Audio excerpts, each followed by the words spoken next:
राधे राधे भक्तों। तो आज आप सुनेंगे एक चूहे और शेर की कहानी। आइए देखिए इसमें क्या होता है। एक वन में एक ऋषि रहते थे।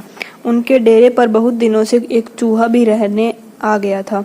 यह चूहा ऋषि से बहुत प्यार करता था। अब वे तपस्या में मग्न होते ही तो वह बड़े आनंद से उसके पास बैठा भजन सुनता रहता। यहाँ तक कि वह स्वयं भी ईश्वर की उपासना करने लगा। लेकिन कुत्ते, बिल्ली और चील कौआ आदि से यह सदा डरा डरा और सहमा हुआ सा रहता। एक बार ऋषि के मन में उस चूहे के प्रति बहुत दया आ गई। वे सोचने लगे कि यह बेचारा चूहा हर समय डरा सा रहता है, क्यों ना इसे शेर बना दिया जाए, ताकि इस बेचारे का डर समाप्त हो जाए और यह बेधड़क होकर इस स्थान पर घूम सकेगा। ऋषि सिद्ध थे और बहुत बड़े दैवीय शक्ति के स्वामी थे। उन्होंने अपनी शक्ति के बल पर उस चूहे को शेर बना दिया और सोचने लगे कि अब यह चूहा किसी भी जानवर से नहीं डरेगा और निर्भय होकर पूरे जंगल में घूम सकेगा। लेकिन चूहे से शेर बनते ही चूहे की सारी सोच बदल गई। वह सारे वन में बेधड़क घूमता। उससे अब सारे जानवर डरने लगे और प्रणाम करने लगे। उसकी जय जयकार होने लगी। किंतु ऋषि यह बात जानते थे कि यह मात्र एक चूहा है, वास्तव में शेर नहीं है।